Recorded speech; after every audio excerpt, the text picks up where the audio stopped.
Welcome to మా Gulf news. ప్రతిరోజు 6 దేశాల తాజా వార్తలను మీకు అందిస్తుంది మా గల్ఫ్ న్యూస్.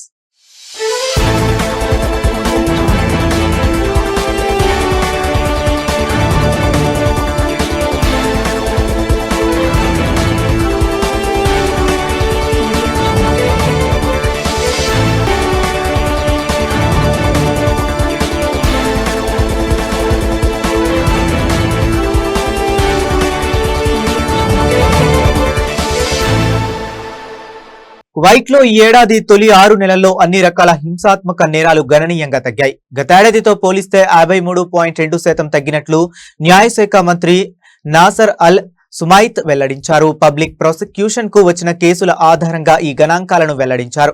2025 తొలి 6 నెలల్లో 607 హింసాత్మక నేరాల కేసులు నమోదు కాగా 2026 తొలి 6 నెలల్లో ఆ సంఖ్య 284కి తగ్గింది. హత్యాయత్నం కేసులు కూడా స్వల్పంగా తగ్గాయి.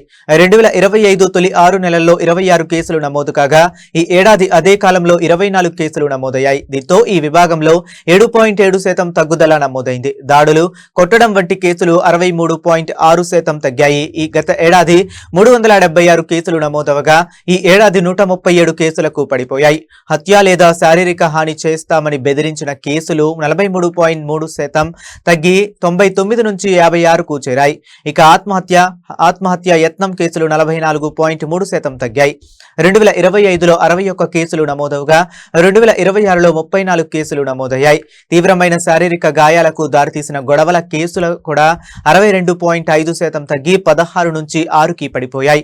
కఠినమైన చట్టపరమైన సంస్కరణలు గత 2 ఏళ్లలో కువైత్ ప్రభుత్వం క్రిమినల్ జస్టిస్ వ్యవస్థలో పలు కీలక చట్టపరమైన సంస్కరణలు తీసుకొచ్చిందని మంత్రి తెలిపారు. వ్యభిచారం చేస్తూ పట్టుబడిన భార్య లేదా మహిళా బంధువును హత్య చేసిన పురుషుడికి శిక్ష తగ్గించే నిబంధనను శిక్షాస్మృతి నుంచి తొలగించారు. అలాగే పరువు పోతుందనే కారణంతో ప్రసవం అనంతరం వెంటనే తన నవజాత శిశువును హత్య చేసిన తల్లికి ఉపశమనం కల్పించే నిబంధనను కూడా రద్దు చేశారు. అనుకోకుండా మరణం లేదా గాయానికి కారణమైన సందర్భాల్లో శిక్షలను కఠినతరం చేయడంతో పాటు సరైన కారణం లేకుండా బహిరంగ ప్రదేశాల్లో కత్తులు, పదునైన ఆయుధాలను కలిగి ఉండడాన్ని నేరంగా ప్రకటించారు. వాటిని దాడులకు ఉపయోగించడం లేదా ప్రజల్లో భయాందోళనలు సృష్టించేందుకు వినియోగించడంపై కూడా కఠిన శిక్షలు అమలు చేస్తున్నారు. అదేవిధంగా గృహహింస నుంచి రక్షణ కోసం కొత్త చట్టాన్ని అమల్లోకి తీసుకొచ్చారు. పిల్లలు తమ తల్లిదండ్రులపై దాడి చేసే కేసులు, పిల్లలపై నేరాలు, అసహాయ వ్యక్తులపై జరిగే నేరాల్లో రాజీ లేదా కేసు ఉపసంహరణకు అవకాశం లేకుండా నిబంధనలు రూపొందించినట్లు న్యాయశాఖ మంత్రి నాజర్ అల్ సుమైత్ తెలిపారు. క్లీనింగ్ ఉత్పత్తులపై గడువు తేదీలను తొలగించి విక్రయించేందుకు ప్రయత్నించిన కేసులో 2 ఆసియా దేశాలకు చెందిన వ్యక్తులను బహ్రెయిన్లోని లోయర్ క్రిమినల్ కోర్టు 3 నెలల జైలు శిక్ష విధించింది.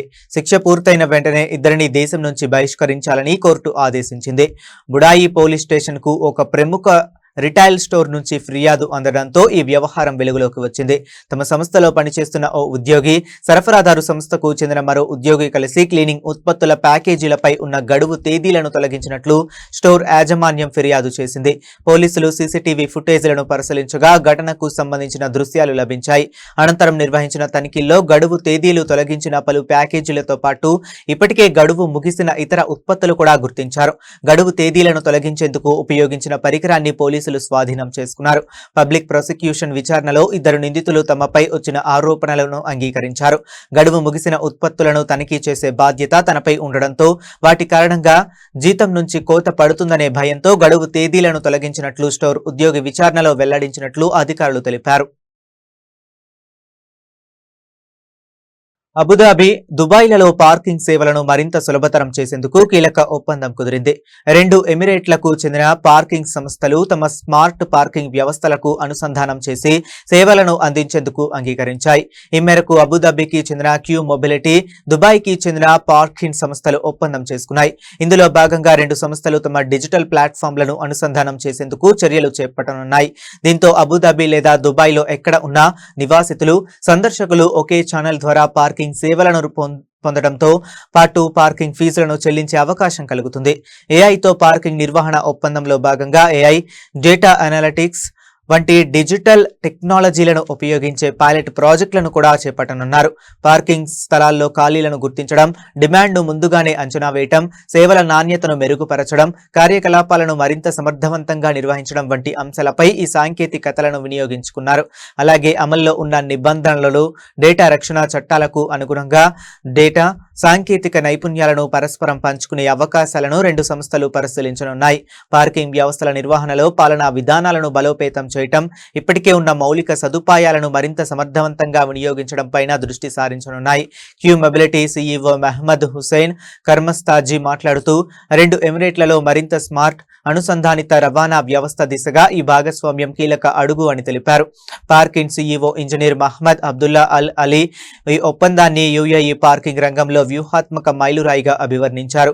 పార్కింగ్ సేవలు ఇక ప్రత్యేకమైన సేవగా కాకుండా నగర రవాణా వ్యవస్థలో కీలక భాగంగా మారుతున్నాయని ఆయన పేర్కొన్నారు. ఖతార్ ఎయిర్వేస్ పేరుతో నకిలీ సోషల్ మీడియా ఖాతాలు నిర్వహిస్తూ ప్రజల నుంచి వ్యక్తిగత ఆర్థిక వివరాలను సేకరించే ప్రయత్నాలు జరుగుతున్నాయని ఎయిర్లైన్ హెచ్చరించింది. సోషల్ మీడియా, డైరెక్ట్ మెసేజ్ల ద్వారా పాస్వర్డ్లు, వన్ టైం పాస్వర్డ్లు, బ్యాంకింగ్ వివరాలు లేదా ఇతర సున్నితమైన సమాచారాన్ని తాము ఎప్పుడూ అడగమని ఖతార్ ఎయిర్వేస్ స్పష్టం చేసింది. ఖతార్ ఎయిర్వేస్ పేరుతో వచ్చే అనుమానాస్పద సందేశాలు, సోషల్ మీడియా ఖాతాల పట్ల ప్రజలు అప్రమత్తంగా ఉండాలని సూచించింది. ఖతార్ ఎయిర్వేస్ కు సంబంధించిన సేవలు, సమాచారం కోసం ధృవీకరించిన అధికారిక సోషల్ మీడియా ఖాతాలు లేదా అధికారిక మొబైల్ యాప్ ద్వారా మాత్రమే సంప్రదించాలని కోరింది. నకిలీ ఖాతాల బారిన పడకుండా వ్యక్తిగత బ్యాంకింగ్ వివరాలను ఎవరితోనూ పంచుకోవద్దని ప్రయాణికులకు సూచించింది. సమీపంలో రసాయన పరిశ్రమల్లో అగ్ని ప్రమాదం లేదా పేలుడు సంభవించినప్పుడు ప్రజలు తీసుకోవాల్సిన జాగ్రత్తలను Oman civil defence and ambulance authority వెల్లడించింది.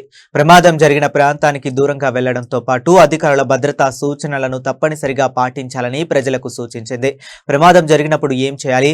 ప్రమాదం జరిగిన ప్రాంతం నుంచి వెంటనే దూరంగా వెళ్లాలి. పొగ లేదా రసాయన వాయువుల వైపు వెళ్లకూడదు. అధికారులు జారీ చేసే ఖాళీ చేయాలన్న ఆదేశాలను పాటించాలి. ప్రమాదాన్ని అత్యవసర నెంబర్ 9999 కు సమాచారం ఇవ్వాలి. ముందుగానే సమీపంలోని అత్యవసర ద్వారాలు, ఖాళీ చేసే మార్గాలను తెలుసుకోవాలి. ప్రశాంతంగా ఉండి నిర్దేశించిన మార్గాల్లోనే సురక్షిత ప్రాంతాలకు వెళ్లాలి. అగ్ని ప్రమాదం సమయంలో లిఫ్టులను ఉపయోగించకూడదు. అధికారులు అనుమతి ఇచ్చే వరకు ప్రభావిత ప్రాంతానికి తిరిగి వెళ్లకూడదు. బహ్రెయిన్, యుఏఈ మధ్య విమాన ప్రయాణాన్ని మరింత వేగవంతంగా, సౌకర్యవంతంగా మార్చేందుకు కొత్త వన్ స్టాప్ ఎయిర్ ట్రావెల్ సిస్టమ్ను ప్రయోగాత్మకంగా అమలు చేయనున్నారు.